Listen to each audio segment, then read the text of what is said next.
Sumuran abang nih, kolonial nih ya kan, yang ngomong dulu apaan tuh motor skutik bla bla bla.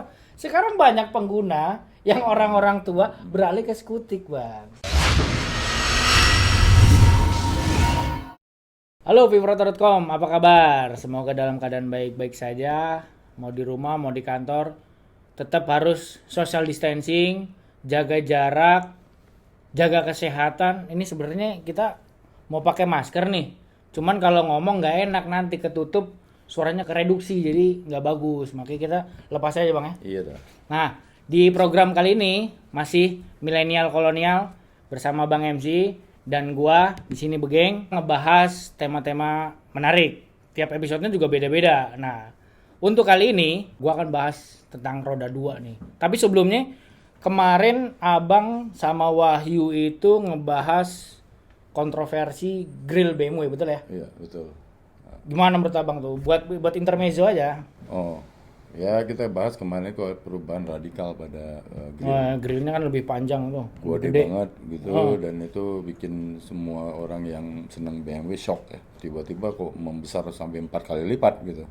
Kita bahas isu-isu yang terkini lah. Bagian di nah, dunia otomotif. mumpung ada Bang MC yang sudah berpengalaman, makanya Bang MC mewakili kaum kolonial dan gue di sini mewakili kaum milenial. Nah, ini kali ini gue bakal ngebahas tentang roda 2. Jadi kita versus nih Bang. Gua bakal ngebela motor skutik, moge, dan Abang moge manual. Oke. Oke. Sebagai awalan Bang, yang namanya moge itu berapa sih kapasitasnya? Orang nyebut, oh ini moge, ini bukan, ini moge. Secara baku itu nggak ada ketentuan. Nggak ada ya. Jadi misalnya undang-undang lah dan sebagainya tidak Hitam di ada. atas putih juga nggak ada hitungannya. Saya belum pernah ketemu gitu ya. Oke.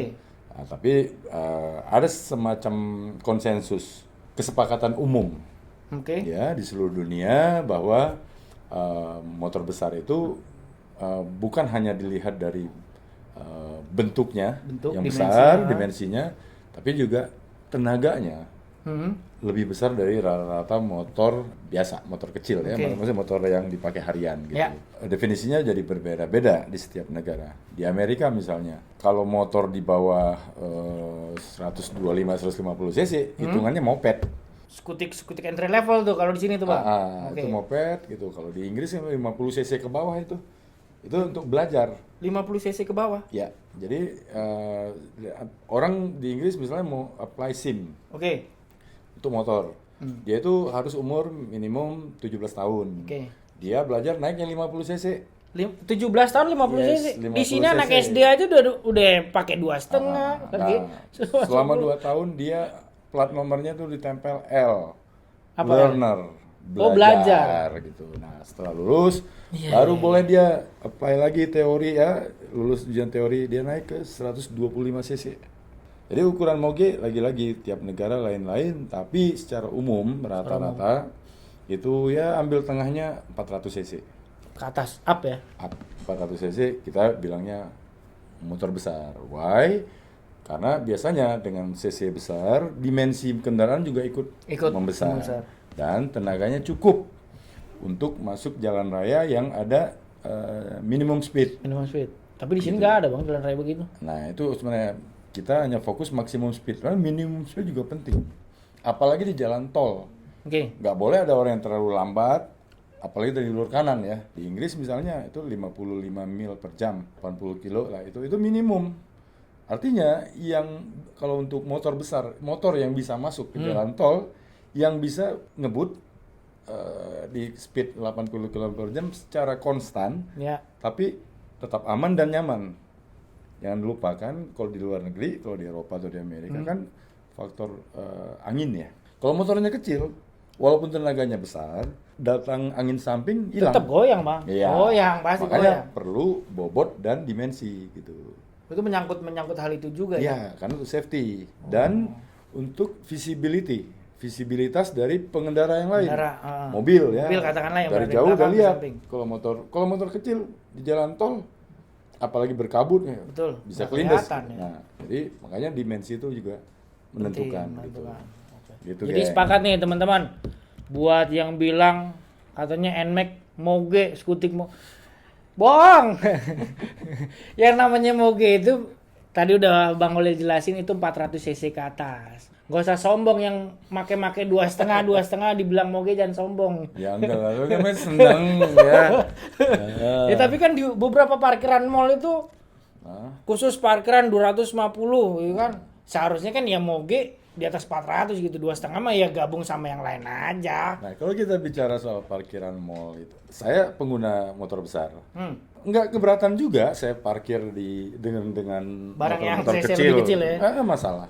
Selama tempatnya itu memungkinkan. Betul. Kadang-kadang kalau di mall itu tempat parkirnya rapat-rapat. Rapet-rapet, dipepet-pepetin sama. Nah, kita nggak bisa masuk, Dan nggak bisa keluar juga nggak bisa nanti. keluar. Nah, terus kalau di basement, karena kebanyakan motor besar itu knalpot suaranya keras ya. Ah, berisik. Itu alarm mobil bisa nyala. Karena semua. sensitif kan. Jadi Alarm mobil. bukan minta diistimewakan, bukan. Bukan ya? Memang ya memang barangnya gede gimana sih? Betul, betul. Nggak bisa diselip-selipin gitu. Nah malah membahayakan yang lain. Nyenggol ketiban banguninnya berapa orang itu.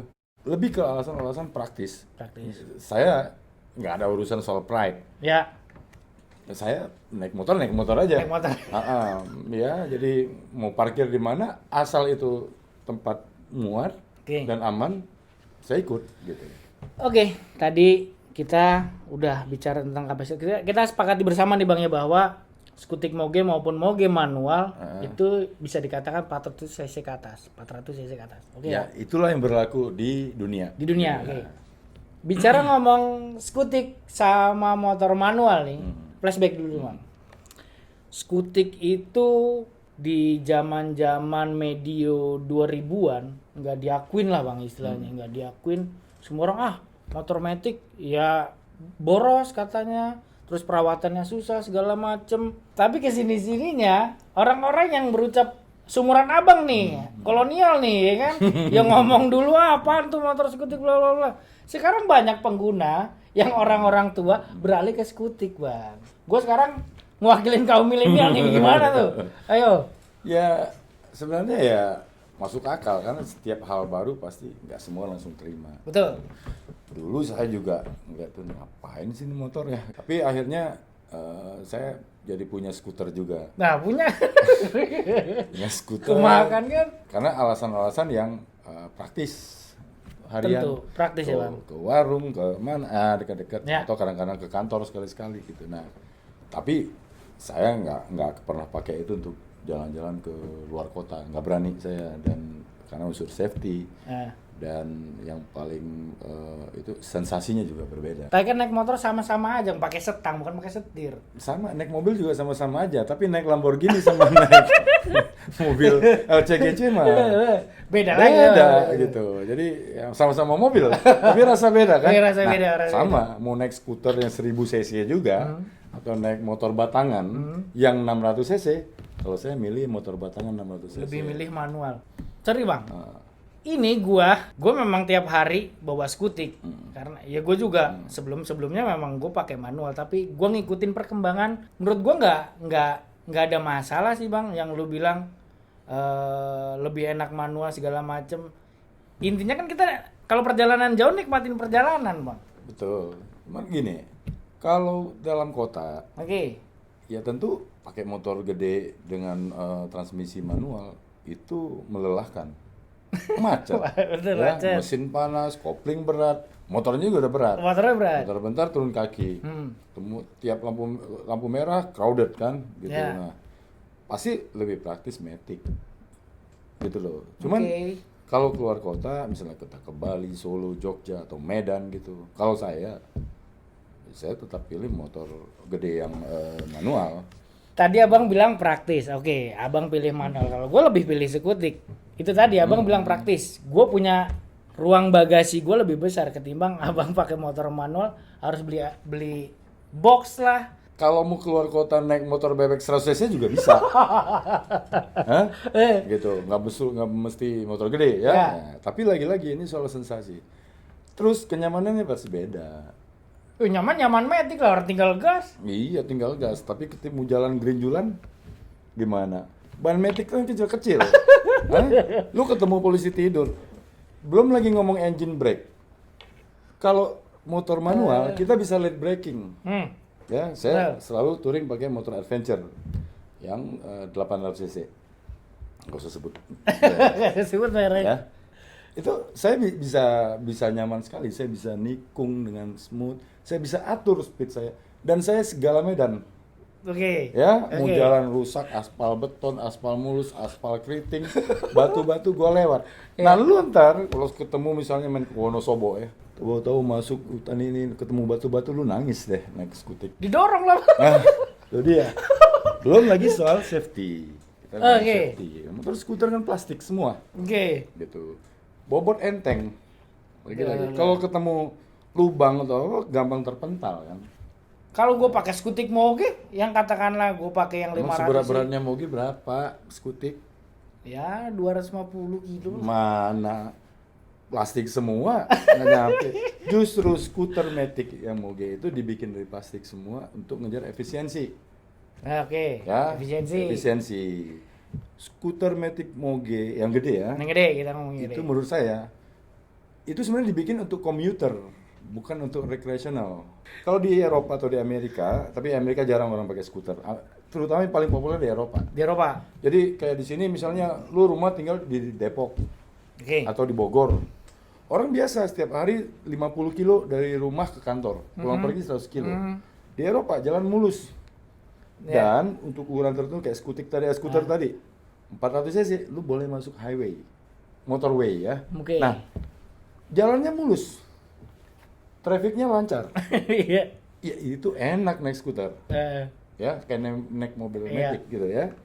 Nah, tapi di Indonesia, gue kadang-kadang suka kasihan tuh kalau di lampu merah ngeliat ada motor apa, motor ya sebut nama lah gitu ya, 250 cc yang pantatnya tinggi gede gitu. X-Max. Iya itulah pokoknya. Lampunya gini. Heeh. Gua ngelihat mereka, buset ini kalau di lampu merah dia udah sibuk sendiri, pusing gitu. Ya, kegedean body, nggak cocok gitu. Belum lagi di parkiran. Saya pernah sekali waktu ketemu di sebuah mall, saya naik Vespa. Sebut namanya, apa-apa lah ya. Apa-apa lah. Saya naik skuter lah. Nah, ya, kan skuter. beli nggak minjem. Iya. Nah, saya gampang aja gitu. Heeh. Dia dengan skuter besarnya itu, stangnya kejepit, bodinya kejepit, akhirnya nggak bisa keluar. Di dalam udah. Udah Di situ ada. nunggu aja Stanganya di situ. karena rapat banget gitu. Jadi untuk Indonesia menurut saya nggak praktis gitu.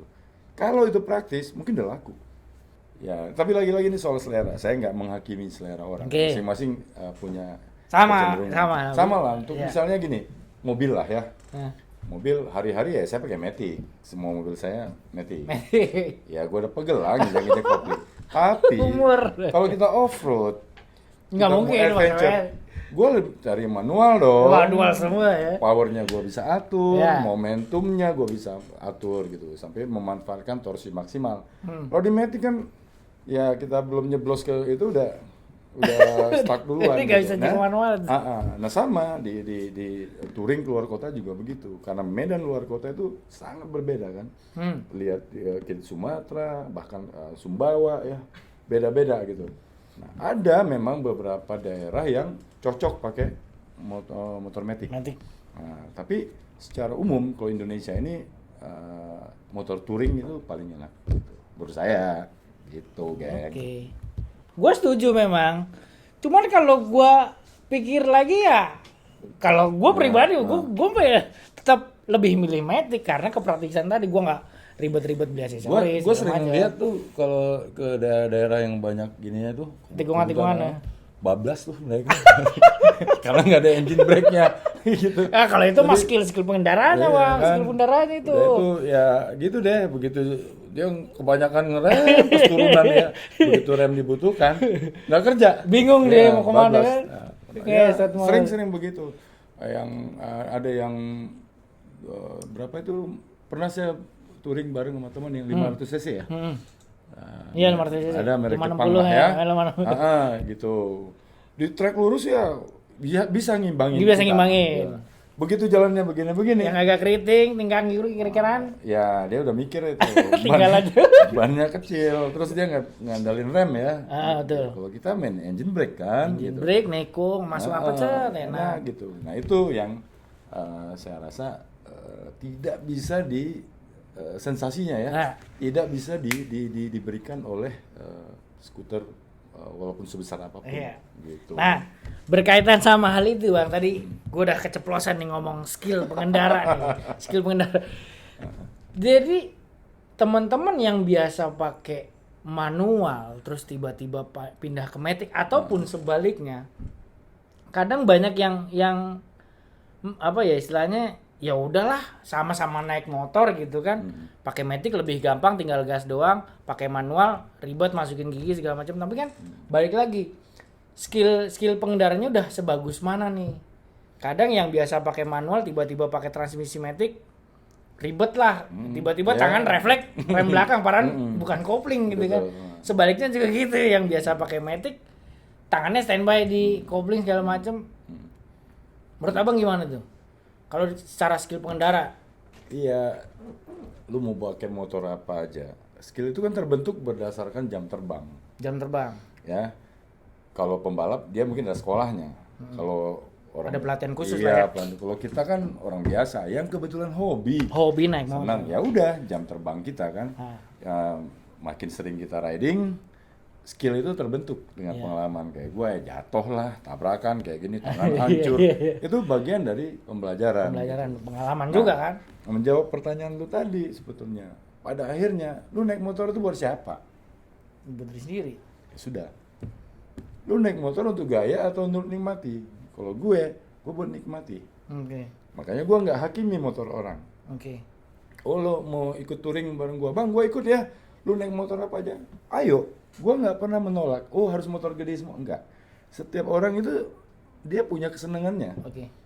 Yang gue nikmati adalah, yang gue hormati, lu sama-sama senang naik motor, mau lu motor lu senang yang begini, gue begini. Tapi perjalanannya kan yang kita nikmati. Iya. Itu kan gue bisa ngomong karena berdasarkan pengalaman. Pengalaman. Pernah coba, kayaknya sampai Bogor aja gue pulang deh. Patah pinggang gue, ya gitu ya, nyerah deh, nggak lagi deh, gitu ya. Naik Vespa aja paling rumah kantor sehari 10 kilo, ya udah cukup lah gitu ya. Nah, tapi pengalaman orang itu berbeda-beda. Kan lu pernah baca tuh ada orang yang naik motor bebek 125 cc dari Australia Ke Belanda. ke Belanda. Kalau buat gua itu gila, sarap gua bilang. Ya, tapi buat dia itu kesenangannya dia gitu. Dia bisa pulang kampung ke Belanda naik motor. Kita nggak bisa menilai itu. Jadi kalau kembali ke tadi, kalau gua disuruh nggak mau. Ya menurut gue untuk touring itu idealnya sih motor adventure kayak BMW GS ya. Ducati Multistrada, Triumph, Tiger ya, terus pokoknya yang tinggi gitu ya. Jadi motor itu ada plus minus. Satu motor plus minus beda-beda. Yang kedua ridernya. Itu tadi ngomongin skill tadi. Yes, skill dan selera susah. Selera lu nggak bisa debat. Iya. Kalau udah ngomong selera Ini bukan soal uang. Ada orang yang punya uang banyak juga, tapi belum tentu. Gue nggak selera. Nggak selera dia Nggak bakal beli. gitu loh. Tapi ya banyak juga yang nggak punya uang tapi seleranya tinggi gitu. Ya. Gue milih-milih. Itu kita. Gitu. Ya kan?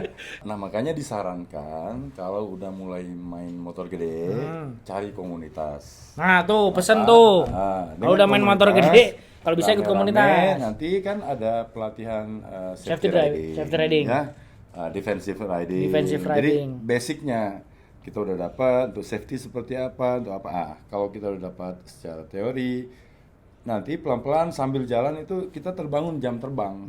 Skill kita terbentuk berdasarkan jam terbang. Ya, jadi skill itu kan nggak datang dalam satu hari. Betul. Mentang-mentang udah lulus teori, terus merasa udah gimana? Merasa udah jago.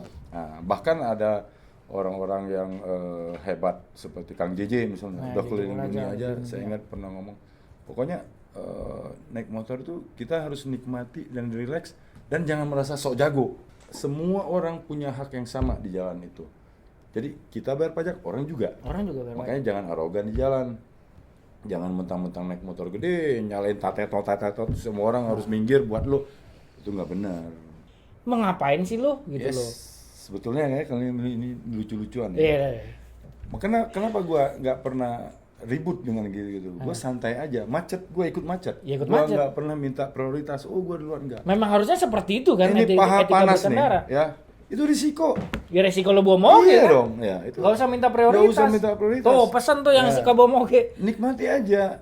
Itu pilihan lo kan. Iya. Nah, udah itu gini. Kadang-kadang motor kecil suka nyelip-nyelip. Teman-teman gua yang pakai motor gede gua suka kesel kadang. Hah? Sebenarnya Biarin aja. biarin aja. Malah ya, jujurnya kalau kita ke Bandung ya, itu cepetan naik Honda Beat loh. Gua kena macet di Ciawi, itu Honda Beat itu sampai Cisarua. Dia karena bisa. Ya karena dimensinya kecil. Ya, dia nyelip-nyelip di Nyelip-nyelip, pinggir bla, bla, angkot, bla. bahu jalan bisa. Tapi kan secara keselamatan Iya, nggak safety. nggak safety Nah, dong. kita nggak bisa ke bahu jalan. Betul. Turun ke tanah, kaki kita nggak nyampe. Nyampe. Nah, ya dimensi besar, Dimensi keseimbangan dan sebagainya gitu. Lo kalau pakai box, nah, Ya udah itu dimensinya ngikutin nah, mobil. jadi jangan minta istimewa gitu. Nah, perkembangan zaman nih bang. Mm-mm. Ngomongin skutik nih, perkembangan zaman sampai sekarang teknologi sudah semakin maju. Bahkan ada motor istilahnya bisa dibilang ini motor bertransmisi otomatis, tapi speknya motor manual, motor kopling. Jadi bisa buat touring, bisa buat perjalanan jauh. Africa Twin. Ya salah satunya itulah abang jadi iklan lagi ngomongin merek ah. Gimana sih? Kan itu cuma dia yang pakai DCT. Teknologi nama DCT. Mungkin kan otomatis. Iya makanya. Spek sama ayo. Kalau ngomongin masalah speknya Africa Twin ya mirip-mirip lah sama motor-motor penjelajah. Horsepower juga mirip ya, di atas 90 horsepower. Horsepower. Ban depan 21 ya, belakang 17 17. 18. Nah, oke memang tinggi. Tapi gini, lagi-lagi itu kembali ke ridersnya. Lu seneng yang gimana? Ini kayak lu off-road pakai Jeep Matic atau manual gitu. Kalau gue karena taunya dari jam belajar nyetir Iya. mobil manual, off-road tuh paling asik ya manual. Begitu juga dengan naik motor gitu. Beberapa kali pas kita lagi off-road gue ngeliat yang pakai yang sebut tadi itu kewalahan juga. Dia nggak bisa, walaupun komputer udah dia tinggal pencet tuh. Ya, pencet. Off-road mode Secara ya. elektrik langsung. Udah, jadi ABS-nya udah kontrol traksi udah masuk. Tetap beda dengan yang manual. Lu masih bisa main kopling. Kopling itu untuk mengatur torsi yang lu inginkan gitu ya. Torsi lu mau seberapa, lu bisa atur dengan putaran gas dan kopling. Nah di Matic nggak bisa. Tapi kan kalau ngomongin si Afrika itu tenaganya juga 90 HP. Iya, Cukup lah. cukup. Tapi lagi-lagi lihat medannya. Mungkin kayak medan padang pasir ya. Oke, kayak Dakar-Dakaran gitu ya. High speed. High Kalau speed. yang namanya high speed itu nyaman sekali. Kalau tinggal berdiri gas, lu hampir nggak pernah main kopling gitu. Ya, Ya, apalagi Matic tinggal gas. tinggal gas. Otomatis ya. 12 aja kan. Nah, tapi begitu ketemu medan yang enduro lah ya. Ya, rada-rada terabasan dikit. Yes, gitu ya. Lu nangis Bombay lah. Gitu. Jadi, Iya. makanya kan dia juga keluarin 2 versi kan. Ya, dua versi, ada yang manual, dan ada yang DCT. Dan gue tahu yang lakunya yang manual. Manual. Tetap. Untuk touring jarak jauh mungkin itu nyaman. Ya kalau katakan lagi nih, ambil contoh Jakarta Bali dah. Nah, Masih oke nggak kan? ya oke. Pakai DCT. Ya, oke, nggak masalah karena suspensinya juga enak. Suspensi juga Ya, nah itu yang tidak dimiliki oleh motor Matic. Suspensi motor Matic nyaman di aspal mulus. Ya selalu les. Lu nggak usah jauh-jauh ke Bali. Lu sampai Ciseeng aja belum lagi udah hancur jalan. Baru turun jembatan apa Ciputat yang baru tuh. Pinggang udah rontok nih. Pinggang rontok. Makanya nggak ada aja lu. Motor Matic. Tuh, lu buat para pengguna Matic dicengin sama Bang MC katanya. Tuh. Bukan, gua kesian aja jauh-jauh. Lu touring sampai ke Bali naik motor 150. Tapi gue bakal buktikan bang, gue bakal buktikan bahwa gue pernah touring, istilahnya gue pernah touring sampai Bali itu naik motor manual saat itu. Sekarang gue pengguna Matic, gue pengen buktiin lebih enak mana Ya nih. ntar kalau umur lu udah kayak gue, ya enggak, baru lu ngerasain betapa pentingnya pinggang gitu, ya enggak? Nah, Iya. itu. Tapi kan gue, Gua juga seumuran lu, apa aja gua hajar semuanya enak, ya enggak? Iya tuh. Tapi lagi-lagi nggak ada yang salah Gak ada yang salah. Pilihan Ada. matic, pilihan manual itu kan cuma soal selera. Tuh. Dan yang paling penting itulah apapun motornya yang penting punya sendiri ya. Dia sendiri. Jangan nyolong, jangan minjem juga. Itu umum. Minjem lah resikonya gede, Iya. kalau ada apa-apa di jalan betul. Yang penting punya sendiri. Punya sendiri. Tapi kalau punya sendiri apapun pasti nikmat. Apapun mas. Nah, tuh Iya. teman-teman Jadi, milenial. Mau motor lu sekarang, sekarang baru bisa beli Honda Beat misalnya yang Iya. Mio. Lu ngomong Nikmati. merek lagi. Nah, biar pasang iklan. Nah, nikmati. Semua yang gede-gede, motor-motor gede. Nah. Dulu juga kecil kok.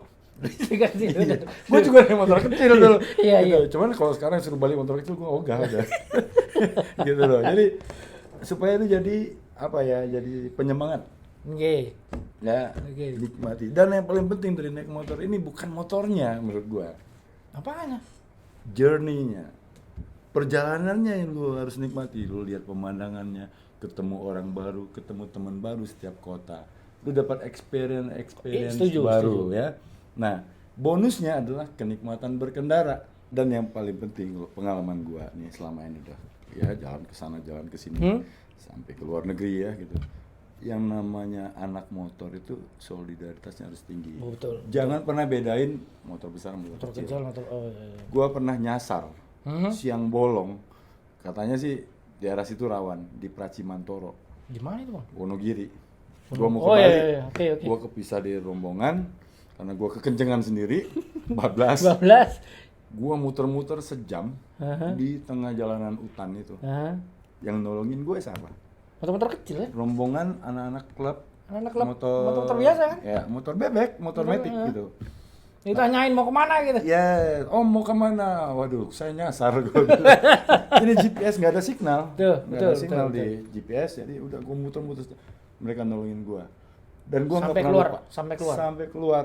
Dan itu mereka dampingin gue sampai. Nah, kita tuh ketemu. teman-teman komunitas yang Oh, iya. nonton video ini nih, Bang. Ya, Iya dan kan? gue sangat hormat kepada komunitas-komunitas yang motor matic, atau apa.